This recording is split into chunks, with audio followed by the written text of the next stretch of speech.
जय हो माता रानी की। दुर्गा सप्तशती का दूसरा अध्याय हम प्रस्तुत करने जा रहे हैं। ओम मध्यम चरित्र के विष्णु ऋषि, महालक्ष्मी देवता, ऊष्णिक छंद, शाकंभरी शक्ति, दुर्गा बीज, वायु तत्व और यजुर्वेद स्वरूप है। श्री महालक्ष्मी की प्रसन्नता के लिए मध्यम चरित्र के पाठ में इसका विनियोग है। मैं कमल के आसन पर बैठी हुई प्रसन्न मुख वाली महिषासुर मर्दिनी भगवती महालक्ष्मी का भजन करता हूँ, जो अपने हाथों में अक्षमाला, फरसा, गदा, बाण, वज्र, पद्म, धनुष, कुंडिका, दंड, शक्ति, खंड, ढाल, शंख, घंटा, मधुपात्र, शूल, पाश और चक्र धारण करती हैं।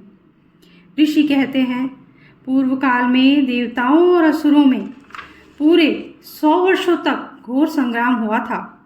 उसमें असुरों का स्वामी महिषासुर था और देवताओं के नायक इंद्र थे। उस युद्ध में देवताओं की सेना महाबली असुरों से परास्त हो गई। संपूर्ण देवताओं को जीतकर महिषासुर इंद्र बन बैठा।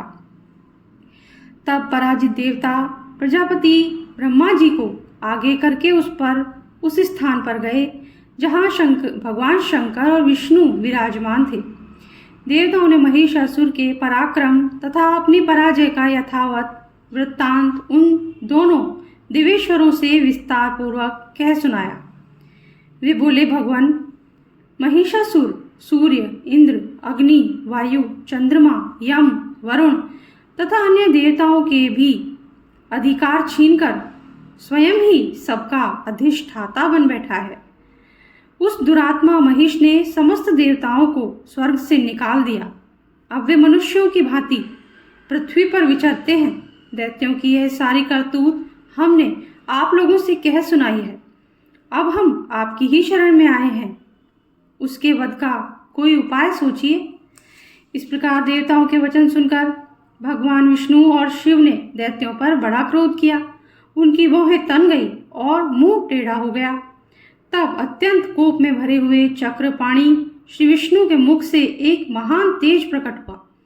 इसी प्रकार ब्रह्मा, शंकर तथा इंद्र आदि अन्यान्य देवताओं के शरीर से भी बड़ा भारी तेज निकला। वह सब मिलकर एक हो गया। महान तेज का वह पुंज जाज्वल्यमान पर्वत सा जान पड़ा। देवताओं ने देखा, वहां उसकी ज्वालाएं संपूर्ण दिशाओं में व्याप्त हो रही थी। संपूर्ण देवताओं के शरीर से प्रकट हुए उस तेज की कहीं तुलना नहीं थी। एकत्रित होने पर वह एक नारी के रूप में परिणत हो गया और अपने प्रकाश से तीनों लोकों में व्याप्त जान पड़ा। भगवान शंकर का जो तेज था, उससे उस देवी का मुख प्रकट हुआ। यमराज के तेज से उसके सिर में बाल निकल आए। श्री विष्णु भगवान के तेज से उसकी भुजाएं उत्पन्न हुई। चंद्रमा के तेज से दोनों स्तनों का और इंद्र के तेज से मध्य भाग का प्रादुर्भाव हुआ। वरुण के तेज से जंघा और पिंडली तथा पृथ्वी के तेज से नितंब भाग प्रकट हुआ। ब्रह्मा के तेज से दोनों चरण और सूर्य के तेज से उसकी उंगलियां हुई। वसुओं के तेज से हाथों की उंगलियां और कुबेर के तेज से नासिका प्रकट हुई। उस देवी के दांत प्रजापति के तेज से और तीनों नेत्र अग्नि के तेज से प्रकट हुए। उसकी भौहें संध्या के और कान वायु के तेज से उत्पन्न हुए थे। इसी प्रकार अन्यान्य देवताओं के तेज से भी उस कल्याणमयी देवी का आविर्भाव हुआ। तदनंतर समस्त देवताओं के तेज पुंज से प्रकट हुई देवी को देखकर महिषासुर के सताए हुए देवता बहुत प्रसन्न हुए। पिनाकधारी भगवान शंकर ने अपने शूल से एक शूल निकालकर उन्हें दिया। फिर भगवान विष्णु ने भी अपने चक्र से चक्र उत्पन्न करके भगवती को अर्पण किया। वरुण ने भी शंख भेंट किया। अग्नि ने उन्हें शक्ति दी और वायु ने धनुष तथा बाण से भरे हुए 2 तरकस प्रदान किए। सहस्त्र नेत्रों वाले देवराज इंद्र ने अपने वज्र से वज्र उत्पन्न करके दिया और ऐरावत हाथी से तारकर एक घंटा भी प्रदान किया। यमराज ने काल दंड से दंड, वरुण ने पाश, प्रजापति ने स्फटिकाक्ष की माला तथा ब्रह्मा जी ने कमंडलू भेंट किया। सूर्य ने देवी के समस्त रोमकूपों में अपनी किरणों का तेज भर दिया। काल ने उन्हें चमकती हुई ढाल और तलवार दी। क्षीर समुद्र ने उज्जवल हार तथा कभी जीर्ण न होने वाले 2 दिव्य वस्त्र भेंट किए।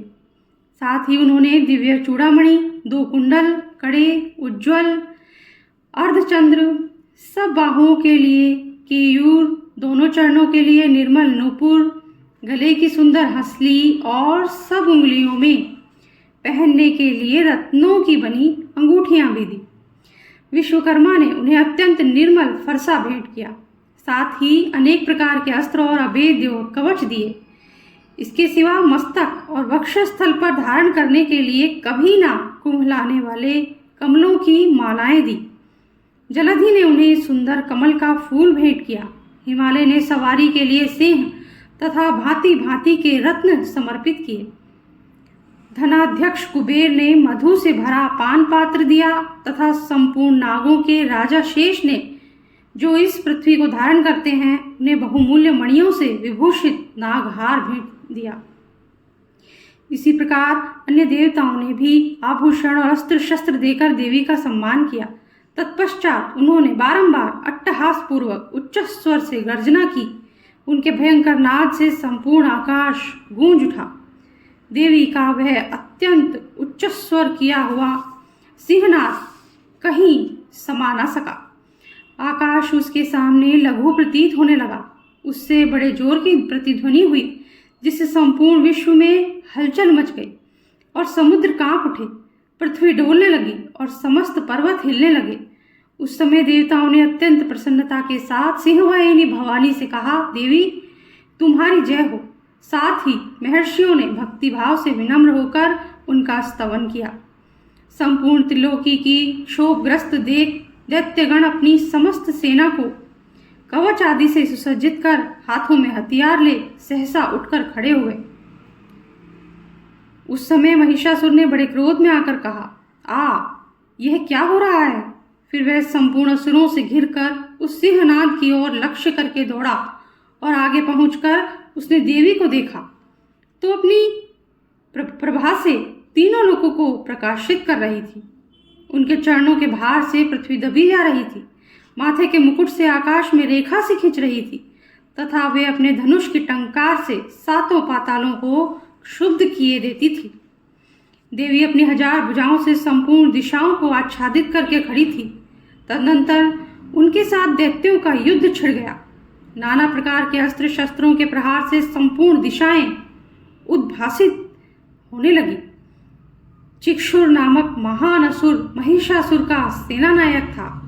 वह देवी के साथ युद्ध करने लगा। अन्य दैत्यों की चतुरंगिणी सेना साथ लेकर चामर भी लड़ने लगा। 60,000 रथियों के साथ आकर उदग्र नामक महादैत्य ने लोहा लिया। 1 करोड़ रथियों को साथ लेकर महाहनु नामक दैत्य युद्ध करने लगा, जिसके रोए तलवार के समान तीखे थे। वह 80 लोमा नाम का महादैत्य 5 करोड़ रथी सैनिकों सहित युद्ध में आ डटा। 60 लाख रथियों से घिरा हुआ बाष्कल नामक दैत्य भी उस युद्ध भूमि में लड़ने लगा।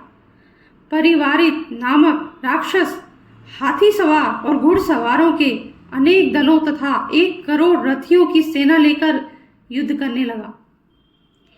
बिडाल नामक दैत्य 5 अरब रथियों से घिरकर लोहा लेने लगा।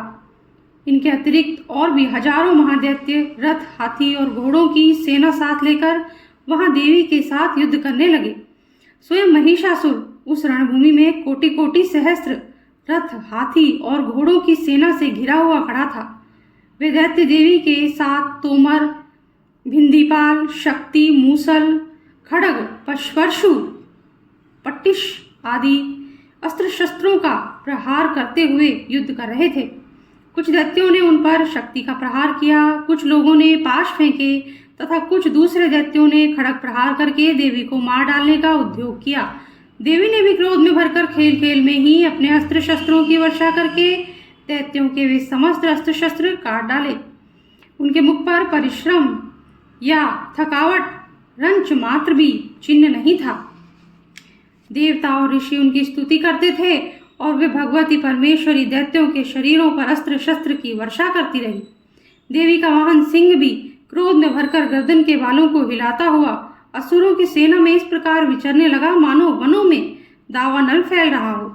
रणभूमि में दैत्यों के साथ युद्ध करती हुई अंबिका देवी ने जितने निश्वास छोड़े वे सभी तत्काल सैकड़ों हजारों गणों के रूप में प्रकट हो गए और परशु, भिंदीपाल, खड़ग, पट्टिश आदि अस्त्रों द्वारा असुरों का सामना करने लगे।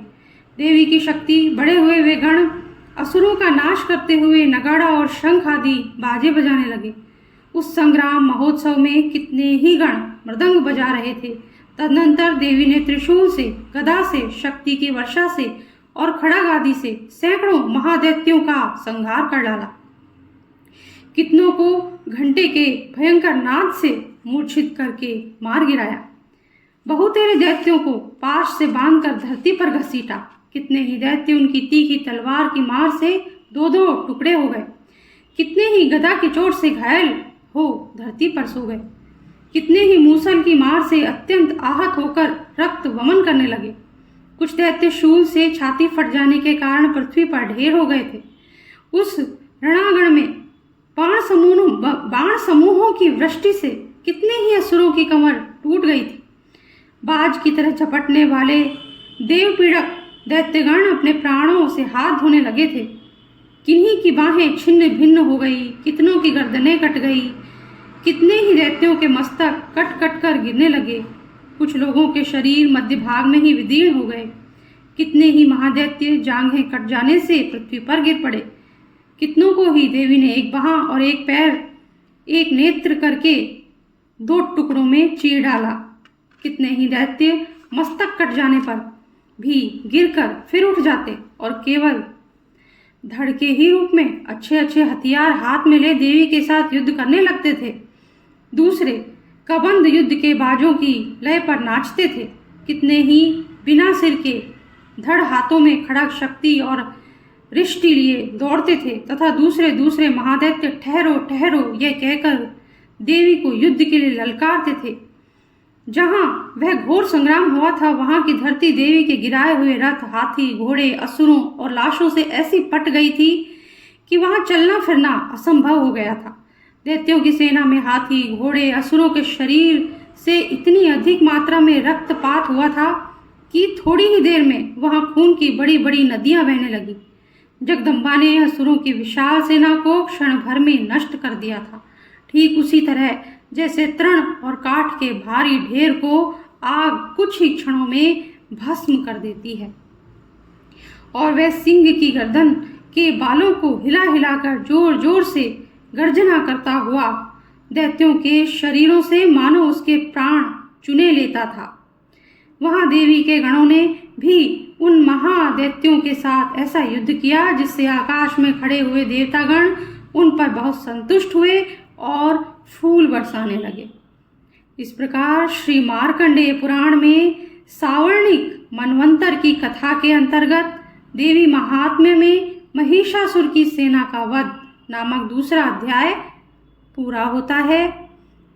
अगर आपको अच्छा लगा हो तो लाइक कर दीजिए और जिसने चैनल को सब्सक्राइब नहीं किया वो सब्सक्राइब जरूर कर दीजिए, बेल आइकन प्रेस कर दीजिए ताकि हमारे आगे आने वाले अध्याय भी आपको नोटिफिकेशन के द्वारा मिल सके। Thank you. जय माता दी।